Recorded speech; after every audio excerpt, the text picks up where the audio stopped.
ॿी शादी लाइ पहिरीं ज़ाल खां इजाज़त वठण वारे कानून खे ख़त्म करण लाइ वफ़ाक़ी शरई अदालत लाहौर रजिस्ट्री में दरख़्वास्त दाख़िल कई वई आहे। वफ़ाक़ी शरई अदालत लाहौर रजिस्ट्री में दाख़िल दरख़्वास्त में मौक़िफ़ इख्तियार कयो वियो आहे त पहिरीं ज़ाल खां ॿी शादी जी इजाज़त न रुॻो आइन पर शरीयत जे बि ख़िलाफ़ आहे। दरख़्वास्त गुज़ार तरफ़ां इहो बि चयो वियो आहे त तहक़ीक़ मूजिबि पाकिस्तान में 35 सालनि खां मथे उमिरि जूं 1 करोड़ औरतूं शादी जे इंतज़ार में आहिनि। अदालत पहिरीं ज़ाल खां शादी जी इजाज़त वारे कानून खे करदम करार ॾेई इहो कानून इस्लाम जे ख़िलाफ़ आहे।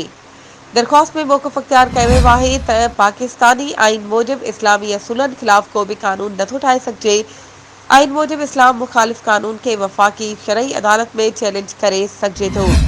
दरख़्वास्त में कानून वारी वज़ारत इस्लामी नज़रियाती काउंसिल ऐं ॿियनि खे धुर बणायो वियो आहे। यादि रहे त कुझु अरसो अॻु लाहौर जे फैमिली कोर्ट पहिरीं ज़ाल जी इजाज़त खां सवाइ ॿी शादी करण वारे शख़्स खे 7 महीना कैद जी सज़ा ॿुधाई हुई, जॾहिं त इन खां अॻु पेशावर में बि हिक शख़्स खे बग़ैर इजाज़त जे ॿी शादी करण ते 7 महीना कैद जी सज़ा ॿुधाई वई हुई। हिन जी पहिरीं ज़ाल खे कैद ऐं ॾंढ लागू कयो वियो हो। वधीक ख़बरुनि ऐं अपडेट्स जे लाइ असांजे चैनल खे सब्सक्राइब कयो ऐं हा बेल आइकन खे प्रेस करणु न विसारिजो त जीअं असांजी हर नई अचण वारी वीडियो तव्हां ताईं पहुची